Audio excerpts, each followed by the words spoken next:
and today we have Sterling and Bitmat, two of the core contributors of the Discord, here to spit some game about water. So first, you guys want to talk about just how you found the server and how you kind of got into, I guess, spirituality or interested in water in the first place? Go ahead, Sterling. You can go first. All right, cool. I don't know, like, to get into just the spirituality aspect of things, there's kind of like, there was this void most of my life, like since I became a teenager, going through middle school and high school, it just something felt off, being around other people, other individuals and sensing that energy. I just kind of felt like I was absorbing it and feeling like depressed and anxious because of that. And then once I graduated, it kind of seemed like I started naturally going back on my spiritual path that I was kind of on when I was a child. And it just kind of naturally proceeded. I went through various different like masters like Osho. I wouldn't really say Alan Watts, but he has a major influence in my life, and a few Zen masters. And just naturally going through that. And then 2019, my guru like pulled me into his life. And from there, it just exploded. Like I can't even put it into words and like explain how that spiritual kind of explosion happened within me.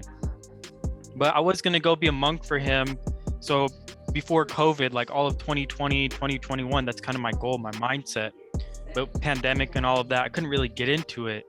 But a few months ago, I did ask him because I felt this kind of draw to doing something spiritual with crypto, with that whole thing. And then I found NFTs. So then I asked him if I should go to India to train to be a monk or stay here, kind of do networking and do some other stuff.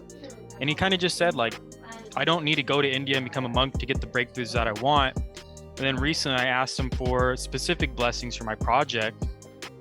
And all of a sudden, I'm just kind of naturally going through, like, I think this NFT calendar, and then just seeing your guys' thing. And I felt so like, it was just like gravity. I was just like, boom, right there. Like I joined in, and like the first message I put in the Discord was like, this is divine timing. This is, this is all like happening how it needs to happen. And I'm super blessed to, be here. Yeah. Awesome. That's awesome. That's a great story. Yeah. Matt, how about yourself? Well, my journey of being more aware of college partying, having after college partying. I think your speaker is a little bit. Are you guys getting that? Is it just? It's kind of like. I don't think you're underwater. Yeah. There's somebody in the background, or I hear something in the background. I don't know if that is causing an issue. I think it's like a local connection. Do you guys hear me better now? Yeah, I do. Okay.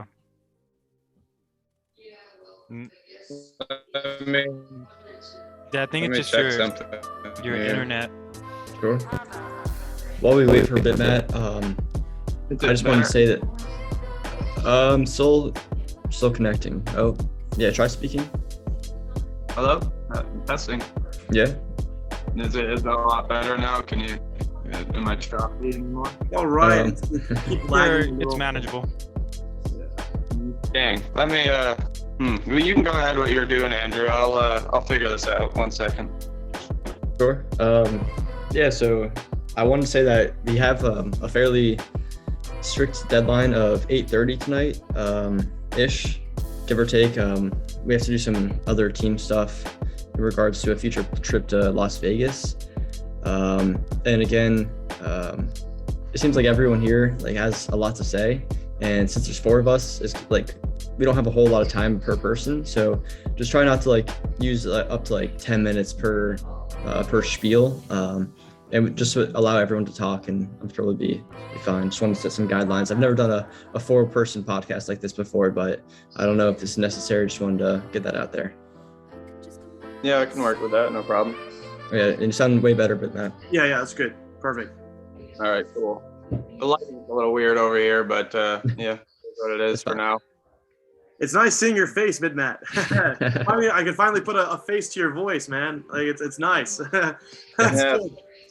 Okay, so, Bitmat, you know what? Let's, dude. So let me ask you a question, because like you've been wanting to speak about water for while now. Like I remember even like the first time I spoke with you, BidMad, you brought up water, and like water was a huge thing. And like there is a lot of science behind water. I mean, we got into water just because we were talking about mitochondria in our last podcast. Yeah. But I'm curious, what's so in like what like why water? Why for you water? Tell me why. Water pretty much tells you the answer to your existence. Water is one of the things that can give you the answer to your existence. It gives me a good answer of what gravity is. Not only that, but gravity is just as important as water. But that's why I like how Sterling likes to say the word gravity a lot, because there's a lot you can go on with when in the context that he refers to when he mentions gravity, and it is very interesting. And you can just, and the way that they're linked, gravity and hydrogen, is the radii of hydrogen is literally, if you knew it, and we do, and it's total, I mean, I could send you all the links for all this stuff. The scientist that I learned from is an electrical engineer, and he's just all this crazy. He's got so much of a background, and it's like a book to read what he's been. But in short terms, he literally he's just had the perfect life. Like, he's been with the most influential people. He's lived with the most influential scientists. He's worked with the most influential scientists. Just a lot of really incredible stuff. And a lot of his stuff is so life-changing when you learn it, because it's proven not just one way, but like 5 different ways. So that's why I care so much about water and hydrogen. He actually creates technology that implodes water, and that implosion in itself tells you so many answers to this life. Just that function of that implosion, which is centrifugal energy, basically. Implosion is the implosion that I'm trying to talk about is non-destructive implosion. It's an implosion that you feel it's cold, but you feel hot. And that's kind of like what Kundalini is. I won't get into all that, but the bottom line for me is water explains, it's programmable. I'll just put it that way. Water is programmable, and you can program it with your mind. But you have to, you got to know what source of water you're trying to program. You got to know, and that's obviously the farthest idea of water. There's a lot much closer to what we're used to in terms of talking about water, like exclusion zone and how it helps in the body and how much percentage of the body is water. And, there's a whole lot of really good and interesting things to talk about for water. But ultimately, when you get into learning about water, you learn that it just has memory, and that the structure of water is you could just kind of look at the structure of water as like the most malleable substance in existence. Like really, the earth is 70% water. The human body is like up to 70% water. It's just programmable. It's very important to learn about the possibilities of water, what it can do for you when it's clean, when it's pure, when it's structured, and what it can do not only for you, but you can bathe in it. You can use it for plants and planting things, and you can drink it. And I mean, really, it's just it's a very helpful and one of the best healthy lifestyle strategies to follow is just getting enough water and getting the right kind of quality of water. So that's why I'm interested in it. It is the key to life. No, you're absolutely right about that. It is the absolute key to life. There is no life without water. So that's very interesting. Yeah, definitely not, man. Yeah, it is also crazy how fast your human body will deteriorate without it too. Right. Like, every single metabolic pathway is in need of water. Well, not every single, but for example, in order for glycolysis, obviously, we were getting into this last time, without it. it seems like a reagent or a byproduct of almost everything. Exactly. And your body keeps on recycling it and produces more. And I do like the idea of the programmable or programmability of water. And I just wanted to hear if you guys have any like kind of functional tips about like what you do, or maybe like why you think water is so programmable, when in reality, if you break it down, it is like molecular structure that is like bent, and a lot of other things are bent. And it's not like the ingredients are rare or unique in some way. I just always found that pretty interesting. I want to hear you guys' thoughts on it. Really? I had a big thought, but I don't remember exactly what it was. I do want to say, like, when it comes, like, everything you just said, like, Bitmac was like spot on, seriously, especially with the Kundalini thing, being Hindu, the yogic tradition, like, it is like that hot and cold, like cool at the same time. Like, that's, and it really is very fluid, you know, like, it's when you infuse the, like, basically like turn it into steam, that heat, you know, it rises because it's like, it steams up, you know. And that's the one thing about like water, is it has so many different states of matter. And one of the like, I wanted to show this with you guys. So this right here is actually water. Cool. You know, it has a Sri Yantra on it, which I'm sure you guys are familiar with. Awesome. Yeah. This right here is 100 or 24 karat like spatica, which is like fossilized ice. It's water that has had carbon infused into it, and this has been infused with energy from an enlightened being. So it really has been programmed with like the cosmic intelligence to just kind of be a storehouse for that. And it's like, even with bathing, like for me, every time I use the bathroom, whether it's number 1 or 2, I always wash my body after. Always. Like, that's something my guru has said. Like, wait, I heard him say it. You take a shower. I'm sorry. Did you wait? I just wanted to make sure I heard that right. Did you say you take a shower after like each bathroom use, whether it's a 1 or 2? Yeah. That's very interesting. Wow. That's very interesting. Change your clothes, like, because it's. Wow. It really does, like, especially when you start getting into it, you start seeing like how healing water is. Like, being Hindu, there's so many rituals we use, so many things we use water for, that it's like, for a lot of our rituals, it's like we would put some sandalwood, a flower, and then hold it up to like our third eye and like visualize golden light going into the like the copper cup or the brass cup, and then we'd use that, sprinkle it around the room, and, you know, pour that onto whatever we're offering, and that will, like, that energy goes out places. Like, when it's simple, like something even Sadhguru has said, it's like with water, just simply like how you look at it changes it. It remembers how you look at it, and we pour energy out of our eyes. And even at the molecular structure, he has said that if it takes, I think, like 52 turns through like pipes, the molecular structure of water actually becomes toxic and poisonous to the human body. Wow. Being able to get water that's been imploded is like, if you go to like a waterfall, the water is so silky smooth that it just absorbs through your skin. Like, even, you know, people who sit in meditation, that like the advanced like yogis and stuff, they don't need to actually physically drink water. They can just sit there and absorb it through their skin, through the air.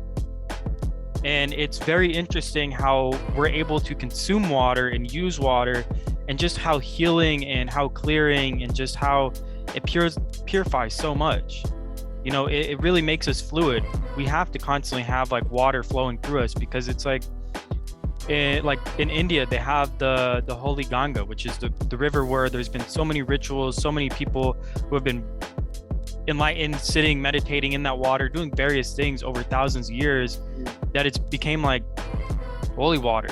Even when the British came over, they're like, their water always like kind of got nasty and like went bad before they even like finished getting here.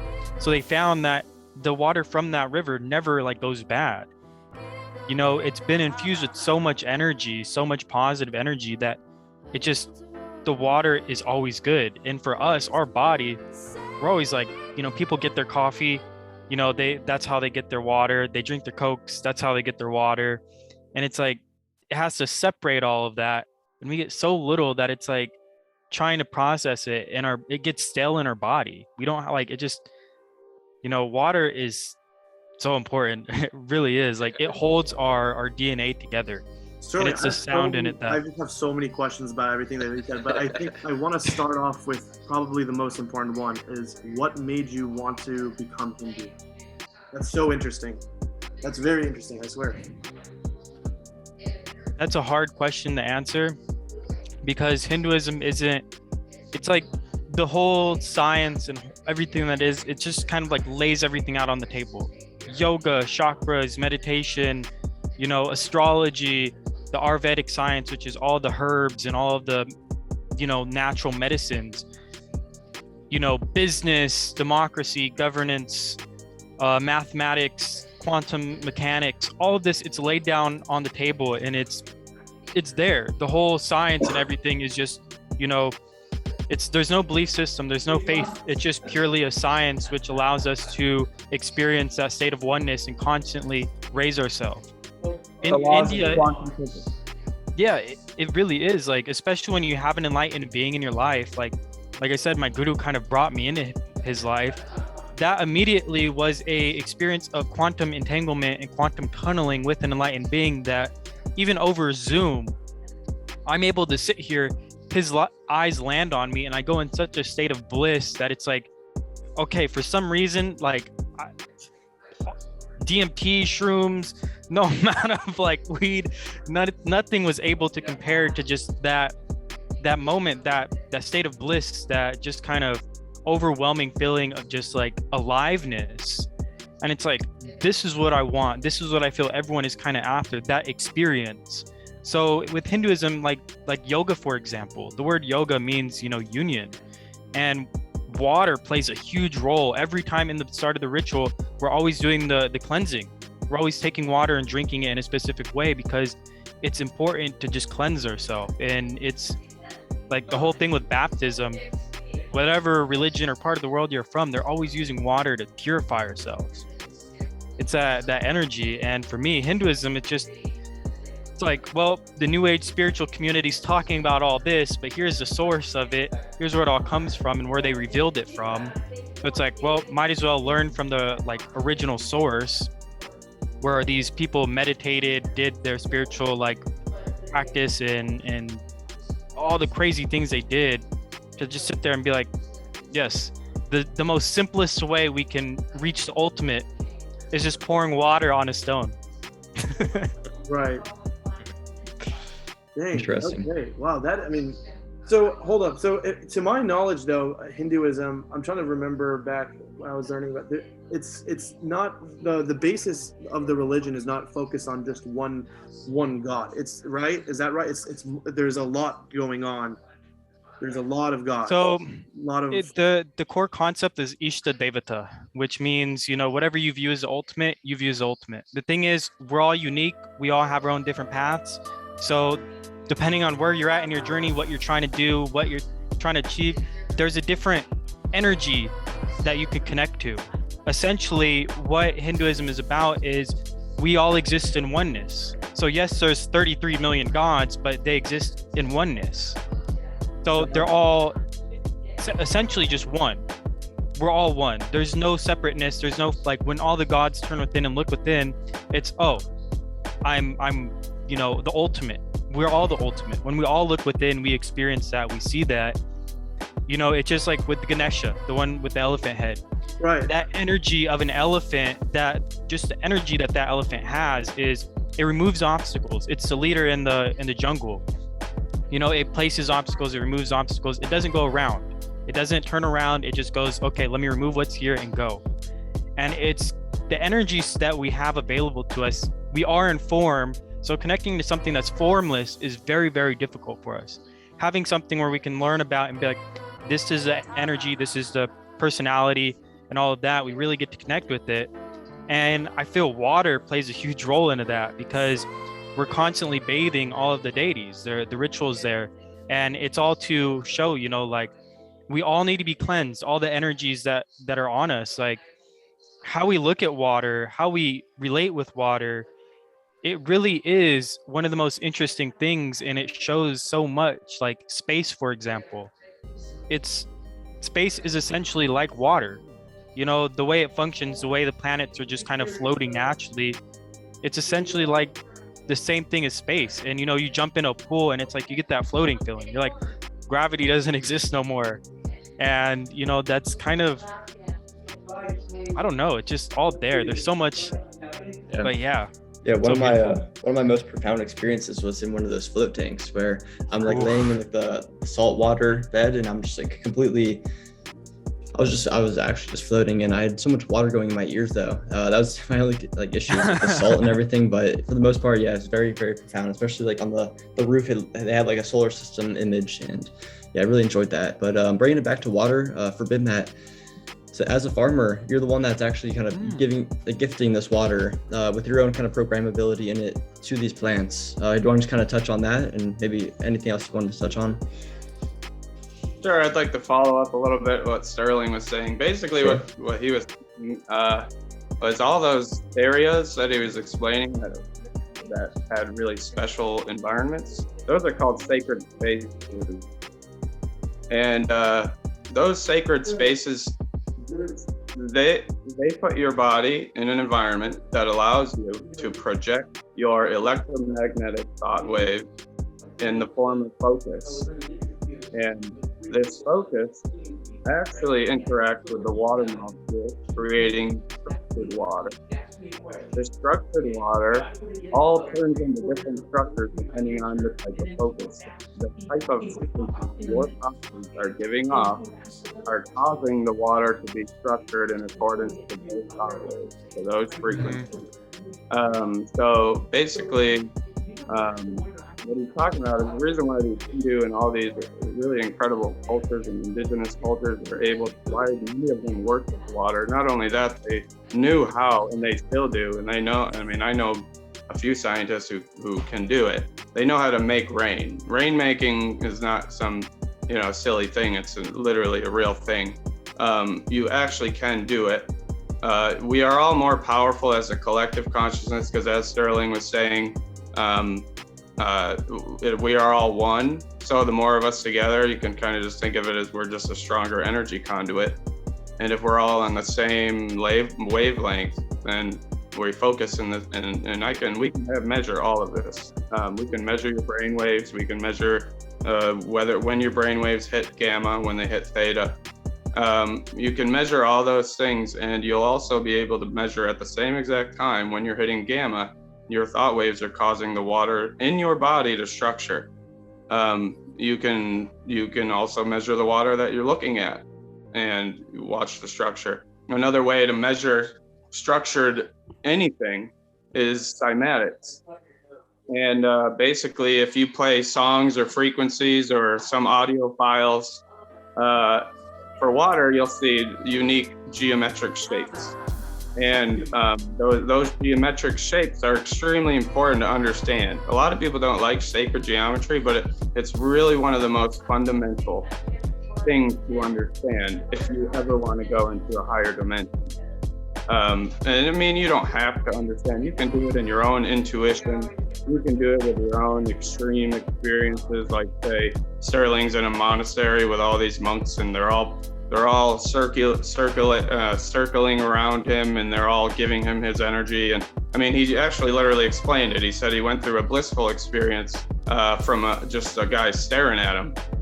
And the reason that happened is because that guy's ability to focus his thought waves towards Sterling caused him, it caused him to have a blissful experience that was more powerful than psychedelics or anything. And that's the beauty of being a human being. We are more powerful than psychedelics. We are more powerful than any substance we could possibly need. Problem is, we live in an environment that dehydrates us. Our Wi-Fi dehydrates us. Our lights above us dehydrates us. Processed foods dehydrates us. And you can also think of the word dehydrate as inflammation. You can also think of the word dehydrate as accelerating this aging process. Mm-hmm. So basically, the point in this life, and I truly believe this, is to extend our life. Problem is, we're born into environments that age us massively much quicker than we are genetically designed to age. And it's so deliberate that this information is known. I mean, anytime anybody wants to come out and come after Cisco for their Wi-Fi devices or something, that person, whoever tries to come after these places and these big electromagnetic big businesses, they get squashed. Their reputations get ruined. Everything about them gets ruined if they try to go public with some information that could take away from their profits. Agreed. So the thing is, we live in environments. Like, our thoughts are extremely important and they're extremely powerful.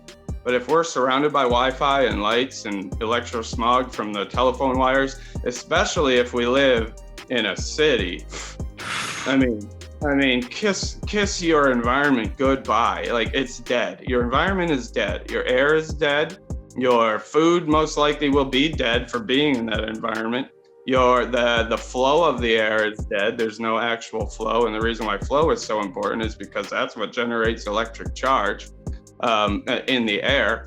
And that's also what explains why those monks are able to absorb water through the air, because hydrogen in the water or in the air, that is all electrically charged. I mean, quantum physics, he mentioned quantum. So really, it's all about magnetism, and magnetism is quantum, and magnetism is attractive.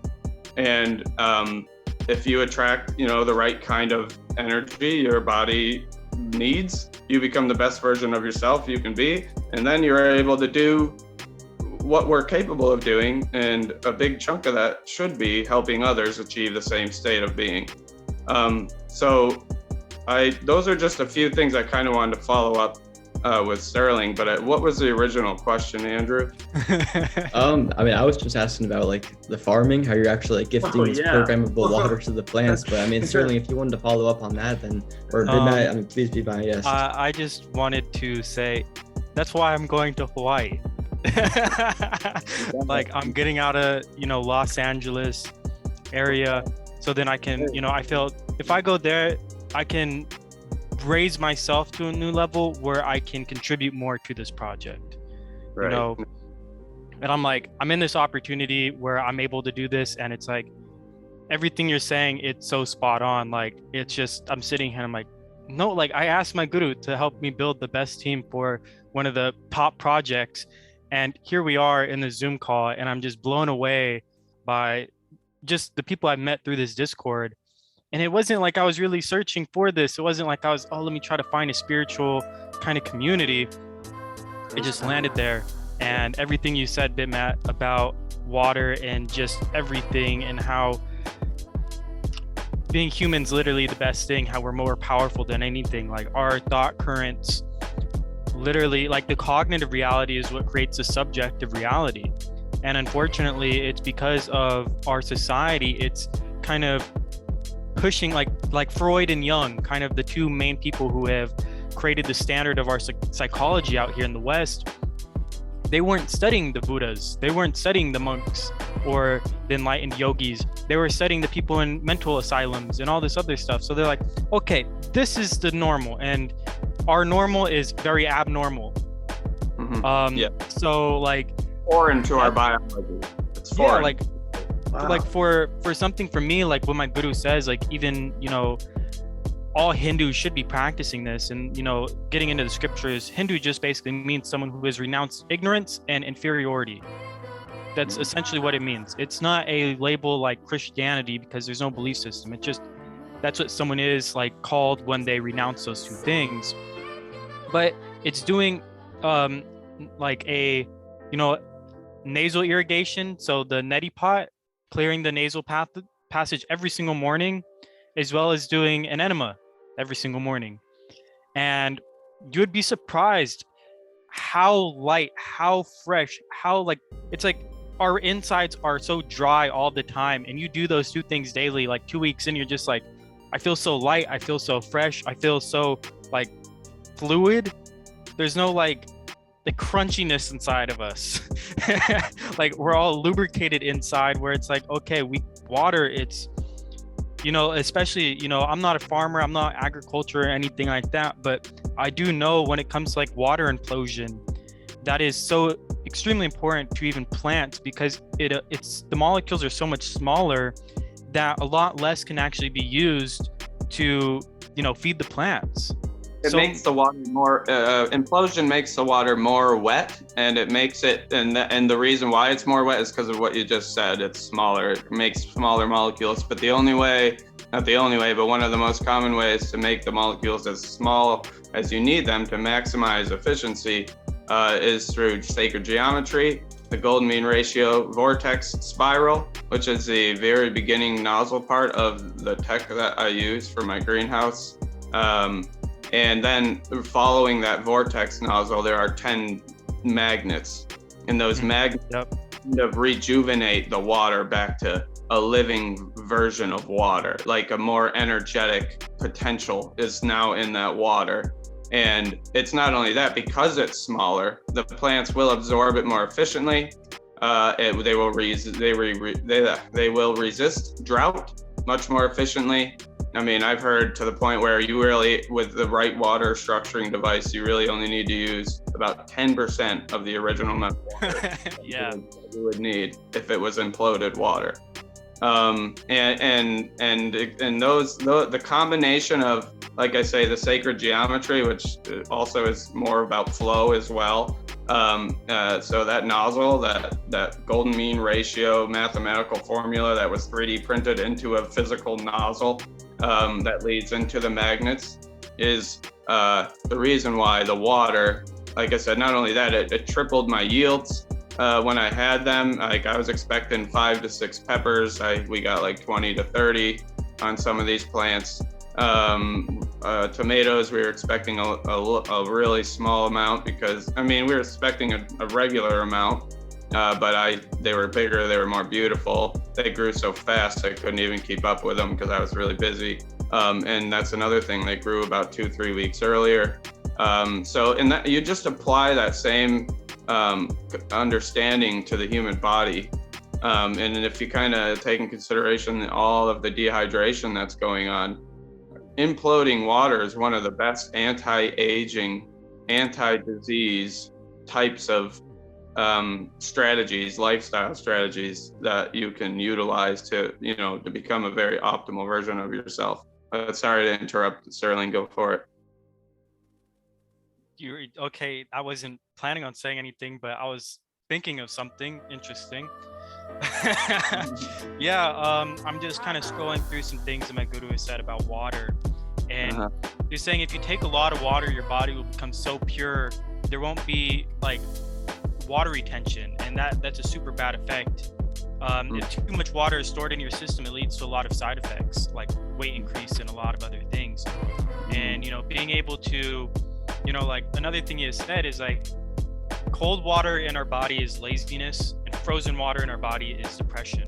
And it's allowing our, like, a lot of people do like dry fasting or even just a liquid fast. And it really does help, because our body, it needs lubrication. We can get all the energy we need from like the sun, from the plants, from like, for me, when I am going to Hawaii, like I'm gonna like switch to liquid-based diet for the rest of my life and not go back, because the body, like, it doesn't really need all the solid food. Like, we chew it up in our mouth into a paste, into a liquid already. Right. So it's like, it just adds so much, it wastes so much energy as it's sitting in our gut, because a lot of us, like, we're watching TV or on our phone or listening to music, our attention isn't centered on one thing. We're kind of divided. And when we're able to be kind of like single-minded, even when we're using water, when we're showering, we can literally wash away all of the negative energy. And like when we get out the shower, it's like you're a brand new person. If you're really like using that shower as a meditation process, not just, oh, let me clean myself and think about this, or, brainstorm this and that, but actually just become one with the water that's falling on you, then it can become such a deep meditation where you just feel purified. And even when it comes to plants, for any life, water is like one of the building blocks for our DNA, and it's the water plus the sounds. So the sounds, the lines, put it this way: the universe is just made out of sounds and lines, and water kind of follows in between both of those. And being able to infuse it like with the sacred geometry, it's like the water knows like what this geometry is, because everything's mathematical. The golden ratio that you find within all things, even the human body. When we're out of alignment with the macrocosm, we notice it. We feel like we're on a bad station. There's a lot of toxicity around us. There's a lot of negativity around us. And it's like our spine is like an old antenna. You get up on the roof, you got to get it in the right spot. That's how our spine is. That's why yoga is important, because, drinking a lot of the water, washing ourselves with a lot of the water, it's allowing us to really stay fresh, stay like fluid, and allow us to keep moving, so we can be on those higher planes rather than feeling like, I'm stuck on this lower channel, which is just all like violence. So when it comes to water, like the possibilities are endless. Even our consciousness is essentially like water. It's very fluid. Like whatever we're kind of shifting to, whatever we're focusing on, our consciousness is just, it's free flowing. But when it kind of becomes stuck in a routine, stuck in a thought pattern that's just going on and on, it's like the water slowly gets cold, freezes, and then depression sets in. So being able to be active physically, get that fire energy up, and then also add that water where we're lubricated, where we're able to move around, then we can actually make a positive impact in others' lives. Then we can go and actually connect with earth, the plants, and they recognize our energy. Like Buddha has said, walk as if you're kissing the ground, because the ground will recognize it. Everything is there, it will recognize it. It does receive the energy we put out. And being able to connect with water and really get these effects, it's like it's so profound when you like sit there and you like copper, for example. I don't know Bitmat if you use a lot of copper in storing your water, or copper piping or whatever, but it does like do so much. It's so much easier to program water when it's also in copper. It's antibacterial, removes a lot of stuff, and it helps energize it. So if you're sitting there holding a copper cup just to your head like this with water for like, let's say 30 seconds, you drink it, you're going to notice it's actually has a better taste. It has a different experience. Like Sadhguru has said, if he does that with some water, he holds it, looks at the water a certain way and gives it to someone, like any one of us, we might end up just crying tears of joy because of the way an enlightened being or a way a yogi can program water. Someone who has mastered the water element within themselves and just mastered themselves, like we can do so much. We can program water, we can program this. Like it's even with crystals in our phone, all the memory, it's because of a small crystal, which is essentially just water in a different state of matter that's, living, has its own frequency and all of that. I call water a liquid crystal, and I call the DNA a liquid crystal. And the interaction with the sunlight with your structured water creates a very energetic version of water. Now, that is where longevity comes in, but I won't get into that yet. I interrupted you again. Apologies. You're saying some great stuff, so. No, if given the chance, I could probably talk for a good 3 years straight and probably sleep 2 days throughout that. So feel free anytime you want to talk. I'm not trying to take up all the time, but I do have a question directed to anyone. So I'm a big fan of putting lemons in my water, and I know keeping the body alkaline pH. Do you have any thoughts on that? Yeah. So have you ever looked into the Frugivore diet? I think the last time you mentioned in the podcast, I did look into it after. The biggest focus on that is alkalinity. Basically comes right back to water. The water in fruit, especially when it's freshly picked and then juiced, is what you call the fourth phase of water. It's not a gas. It's not, and this is also what your mitochondria make. It's the fourth phase of water. It's not a gas. It's not a frozen solid. It's not a liquid. What it is like a gel, or almost like a honey structure, the consistency of honey. That is also very conductive. Also, the copper that you were referring to, absolutely. I mean, I don't actually have copper, but I've been wanting to really, I mean, what's better than copper is silver, and what's better than silver is gold. Because all those materials are extremely conductive materials, meaning that at a quantum physical level, they can interact with electromagnetic energy, more specifically electric energy. When you come to the metallic, table of elements type of, if you want to get into that. But if you're looking at it at a more fundamental level, the quantum nature of copper and silver and gold, which is why so many pyramids had so much gold, which is why so many pharaohs and so many rich people and so many people who claim to live over hundreds, if not thousands of years, were able to survive for so long, was because of their understanding of creating bioactive environments that prolong life. Because once again, this earth ages us unless we live in nature. This society ages us, is a better way to put it. This culture ages us. And I mean the more modern technology culture, not an indigenous culture, not a monk culture. I mean just modern, everyday, the 98% of the population type of culture. I want to interrupt to say one thing. One of my friends who is a monk, he shared this cognition with me, which I found absolutely beautiful. He said, aging is essentially like the more life negative cognitions we consume. The more life negative cognitions we consume, that causes these patterns that constantly eat at us and suck more energy away from us. And our society is full of so many powerless cognitions, and the way we live is so against nature. Like the pyramids were a way of harnessing free energy without disturbing nature. Right. There's so many sciences around the world that are ancient that they use to just do things aligned with nature. And right. Aging, if we really want anti-aging, it's all about having that youthful mindset, having the cognitions in us of that of a child, where we're constantly wanting to expand, be aligned with just the natural harmony of life, and to contribute, give, love.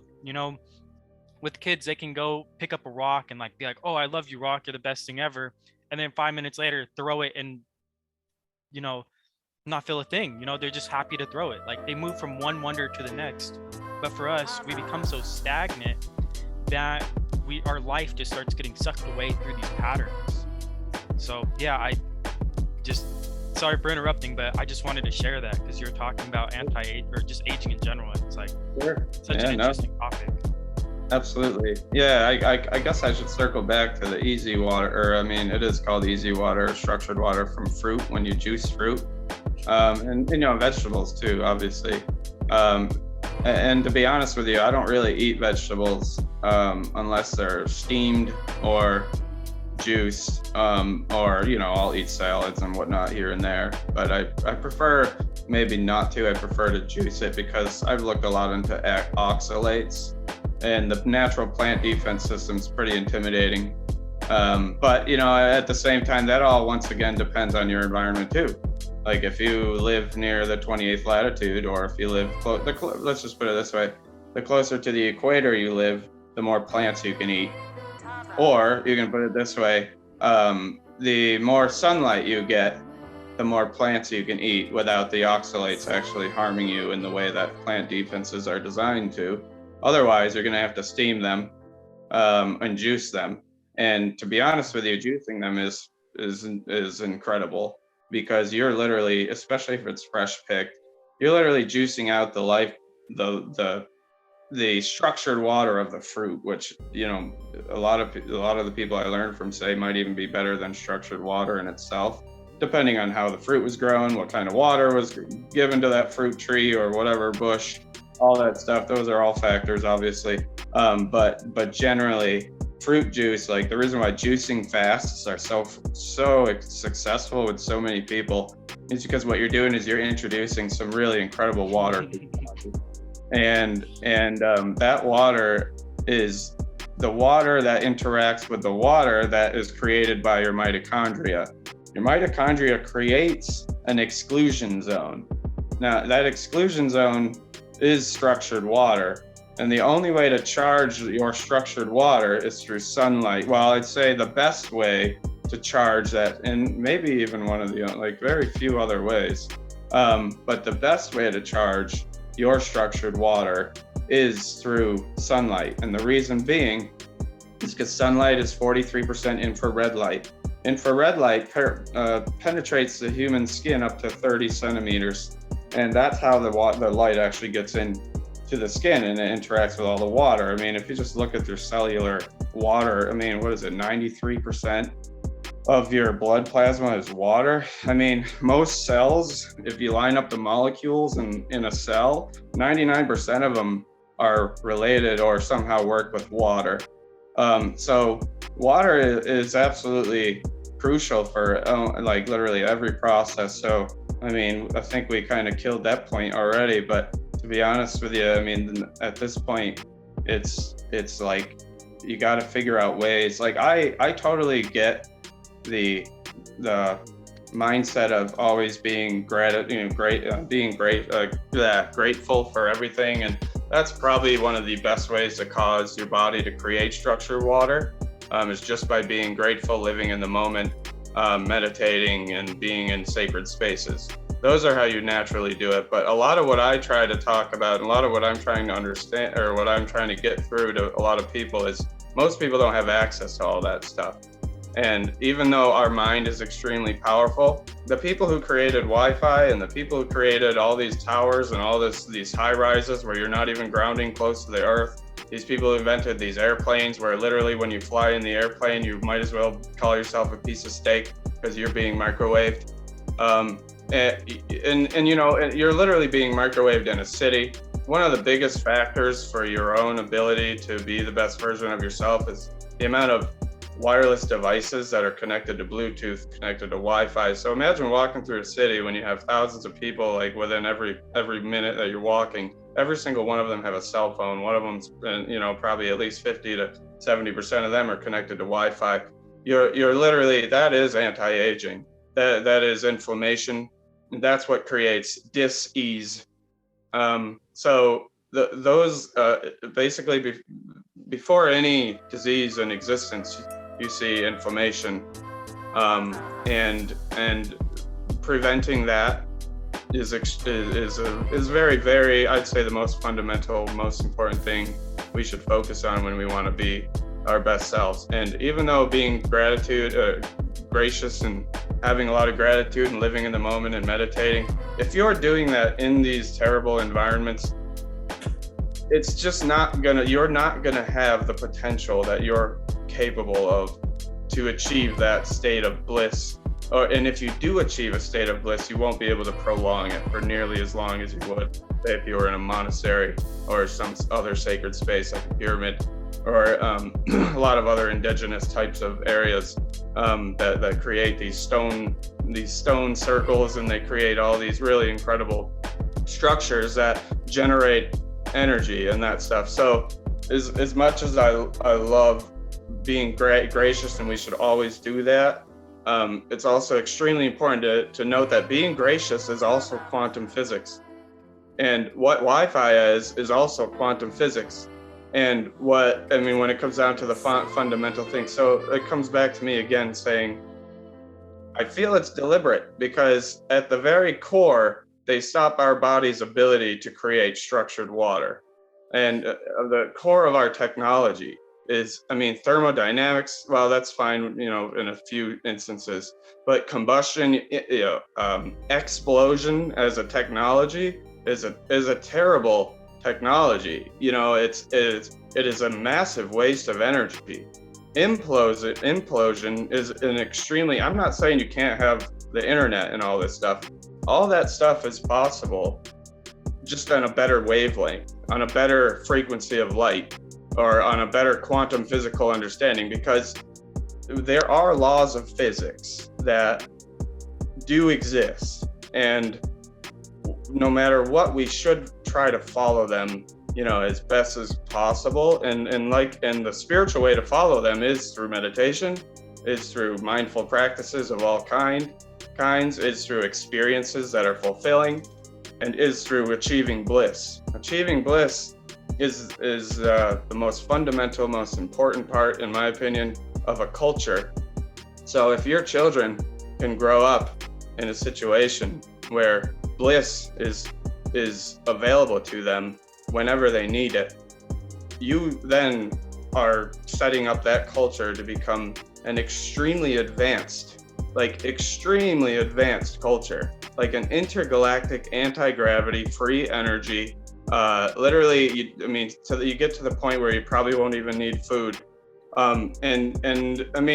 Or it'll get to the point where the food is made in some other way, but one way or another, our human potential is zapped away from us in our regular environment.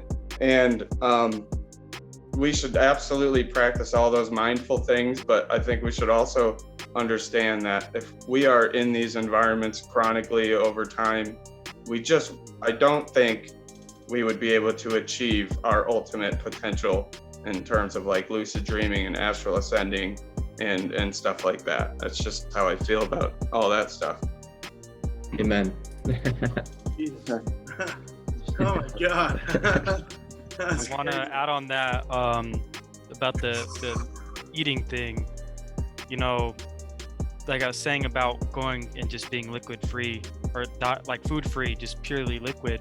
That's one of the things my guru has initiated thousands upon thousands of people into, because when you're able to, you know, just live a lifestyle where you're juicing and just consuming primarily just juices and smoothies and soups and stuff like that, stuff that you can actually, you know, add a lot of vegetables and a lot of fruits into, it's you notice it. Like I know some people that were, you know, one of my friends, Drita, he is a massive bodybuilder type of dude, and he went over a year of just no solid foods, you know, and he's built like he's just solid muscle. And he was saying, you know, that it's like important for us to drink just pure liquids. Like it really does help us ascend and make us feel so much more lighter, and so much, we stop identifying more with the body. We start identifying more with I am consciousness, I am just pure awareness, and you're watching everything unfold. And when you're kind of more grounded in the body, you're kind of feel like you're dragging it around. We reach a certain point where it's like, okay, now I'm not even dragging it around. I feel like I'm just like floating around. And that's a feeling we're all trying to achieve. But a lot of people, because of the society we live in, it's like walking outside and just looking up and being like, oh, what if I just started falling upwards? Like that feeling is kind of a scary feeling, because it's like once you start falling up, you got nothing to grab onto. You're just bye forever. So like the same thing with, you know, ascension. It is that process of raising, of getting those wings through gratitude. Like gratitude is seriously the key. You know, with you guys here, whoever may be watching, whether it's now or in the future, start a gratitude journal. Write down, like every time you can, oh, I'm thankful I have hands because I was able to lift these boxes, or I'm thankful I have eyes because I was able to see the sunset, or I'm thankful this person triggered me and yelled at me because it made me realize this is a spot where I feel powerless and where I am reacting to their negativity with more negativity. There's so many things that we need to be grateful for, not just the pluses, but also the negatives, and really get into, you know, just including everything. You know, with the Spiritual DAO, with what we're doing here, like I really feel this call right now is setting up, or, you know, this being the 16, but everything prior and just what we're doing like on a daily basis within this DAO, it's really setting up the future of Web3. Not even just Web3, but beyond Web 4, 5, 6, you know, the future of humanity, where we're creating this platform that's a very decentralized system that is all rooted in spirituality, and allowing people like us, to bring our minds together and share and just be like, look, this is what I have to bring to the table. And everyone comes together and says, okay, I resonate with what you have to say. I resonate with what you have to say. And everyone's like trying to find those people. And it's like they build on top of that. And that's what we need to do, is create a spiritual ecosystem. Before I found the Spiritual DAO, I was saying, I want to create a spiritual ecosystem, not just a community, but an ecosystem, because the ecosystem plays a huge role in who we are, what we're able to achieve, especially with children. You know, how we're introduced to ourselves is so big. You know, in the Vedic culture, how children are introduced to themselves is, look, you're whole, you're one with the universe, you're not separate. In the Western world, it's like a lot of times people are introduced to themselves as, oh, you're a sinner. And it's like, why would you like put that idea and like plant that so early in and say, look, you're a sinner from the start? It's like, no, you are one with the universe. We're all connected. We are one giant organism here to thrive with one another. Like all the atoms in our body, we're 99.99% space, yet all of our atoms, all the bacteria, all the microorganisms within us are all working in harmony to allow us to live, get through the day, to wake up tomorrow and do everything we can. And it's through water that allows us to be fluid. That whole element is so profound. Like, we can spend so much time talking about water because that element it's life. You know, without it, we would be so dry and just immobile. It's what gives fluidity to life itself and allows things to keep rejuvenating and keep, you know, just flowing. You know, like we need to all strive to just float down the river, but unfortunately our eyes are so stale because there's a lack of crying. You know, people don't realize when it comes to the crying, sadness and happiness and laughter, they're two ends of the same pole. You know, the more we can cry, the more we can laugh. The deeper we cry, the deeper we can laugh. And once we start getting more and more crying, we start to heal, start to cleanse, start to so much come out. And that allows our eyes to become fresh again. And rather than, let's say, seeing our partner or seeing our family member or friend and being like, oh, I know them so well, they're going to actually, if they fell into the stream, they're going to try to swim up it. So like you jump in the river after them, trying to swim back upstream and go like, I'm going to find them, but you're not getting anywhere. It's like, you got to just let go and just go with the flow. And that's like the whole energy, that whole thing. Like even in Hinduism, the goddess Lakshmi, she's the goddess of wealth. She deals with currency. You know, wealth is a currency. It's allowing things to constantly be, you know, in and out, in and out, in and out. She's not the energy which stores the wealth, but the one that's constantly, you know, allowing it to be moved and just flow in and out of whatever it needs to be. And that's what water needs to be within ourselves, within our lives. It's how we need to become water ourselves, flow just kind of naturally. Like, you know, not to get into the LGBT thing, because I know that's a sensitive topic for a lot of people, especially all of us trying to figure out where we align to that. But the whole thing with being gender fluid is saying, look, we have masculine energies and feminine energies within us. Certain times you need to be more masculine and certain times you need to be more feminine. We need to be more nurturing at other times and then more stern at other times. And having that ability to just kind of free flow, it allows us to, okay, be fresh every moment, like being on a tightrope and walking and just constantly every moment just readjusting ourselves. Yeah, that's beautiful. I completely agree. And unfortunately, we are running out of time. Do you guys have any closing thoughts? I just wanted to put a few stats about water out there just to kind of put in perspective the importance of our environment and water. Just real quick, you know, the kidneys, the skin, the lungs, the liver, the brain, all of those are about anywhere from 75 to somewhere around 83% water. Your blood plasma is about 93% water. Your bones are 31% water. And so the most common molecules in existence are hydrogen, oxygen, nitrogen, and carbon.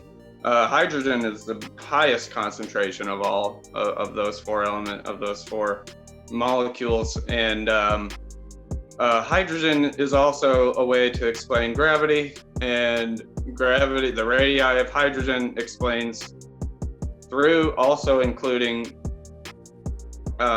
sacred geometry plus the radii of hydrogen plus a little bit of math plus spiritual mindful practice.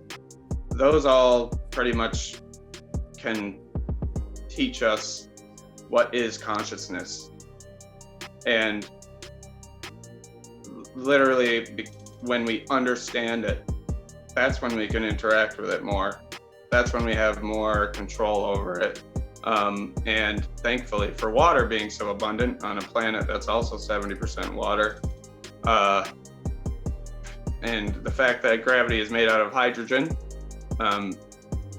that whole web right there is your answer to consciousness. And then and I just want to put one story out there, just so I can really kind of button up where consciousness really is. So basically, the guy that I listen to, I'll say it real fast. There's a scientist that I listen to. He has a school where he teaches children to see with their eyes closed. They're literally blindfolded to the point where there's no photons, no light of any kind getting through these blindfolds. However, these kids, for some reason, 10 years and younger, they know the reason, and they measure the reason, and all the science is there, all the math is there, and I love spirituality too, and there's a lot of spirituality to it. I just think knowing the science and the math are just 2 more steps to really ingrain the proofs that for those skeptics out there. Like that's the reason I went into science and biology, because I understood the spirituality and I loved it, but every time I tried to tell somebody, they called me some kind of quack. So I had to go into the science, into the math, because now nobody can dare call me that, because I can literally send you any formula you want. I can send you the formula of consciousness. It's golden mean ratio times integer exponents of the speed of light. So it's literally your focus can travel faster than the speed of light, and the moment you do that, you can see. And these kids see. They see with their eyes closed because they're able to focus in such a way. Their minds haven't been molded into a traditional school system that teaches you that this stuff is impossible. Their minds are still malleable. They're still open. They're still electromagnetically charged in many more ways than a general adult would be. Probably not us, because we're all pretty open-minded people. We probably have a really great energetic potential in our body. Which is why we're even here and meeting with each other, because this energetic potential that we are is the reason why we're even here. Right. Because we're all on the same wavelength, or at least we're getting close to that same wavelength, and we're trying to find people who can give us more answers on that wavelength. Like that's just collective consciousness right there. So basically, I just want to let you know that this guy can teach children, hundreds of them. This is a school, all right?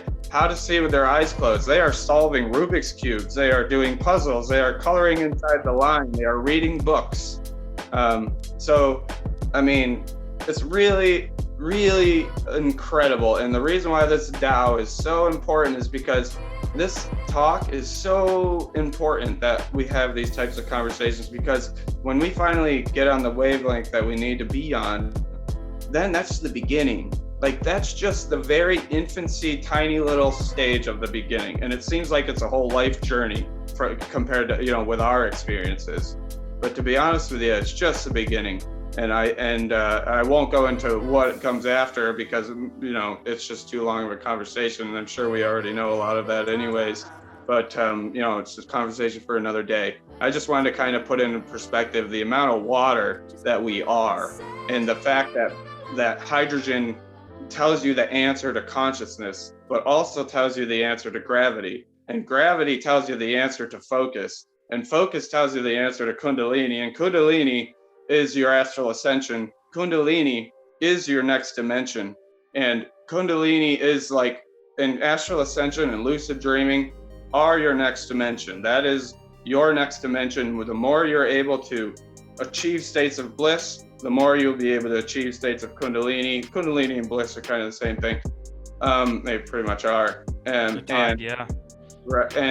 basically just that whole, if a culture was designed around that, like I said, we would be super versions of ourselves. And not super versions of ourselves, we would be normal versions of ourselves. Like that's what we are. We've just lived, we've been born into environments that have taken away our potential. And, these conversations, the very first step is getting our potential back. And then the fun starts.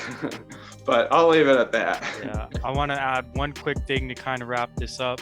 I want to say what you said there is, that culture, that's why I'm Hindu. That school you're talking about, that's why I'm Hindu.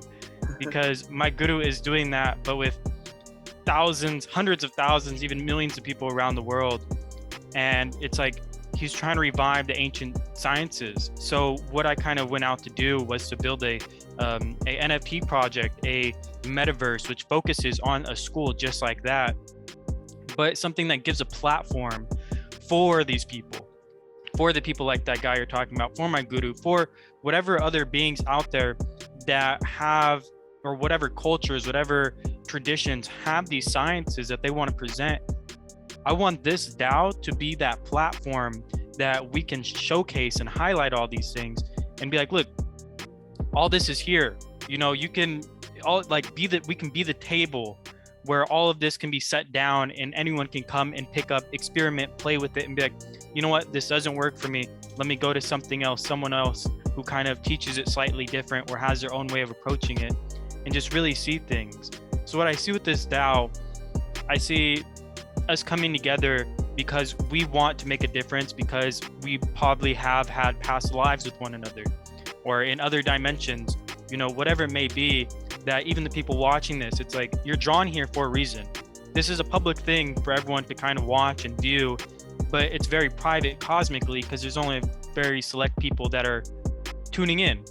You know, whoever is kind of here in 10 years from now watching this or whatever it may be, it's very selective. And it's, you know, I feel it's very important that we continue to strive and build this community, build this DAO, and allow the right people, the right minds to come together like us to really expand and be like, what's the next step? Because that's what truly matters, is us sitting here right now. We're, you know, talking some big things, we're going back on some interesting topics, but the real question we have to ask ourselves, when this recording ends, when we go back, what is the next step? What are we going to do? How are we going to move forward? Because that's what really matters. I love the idea of raising our vibrational frequency and attracting those who are at a similar level, and simply growing the community through that way. And on that note, seriously guys, thank you for being on this podcast, and we will most definitely have to have more episodes in the near future. Awesome.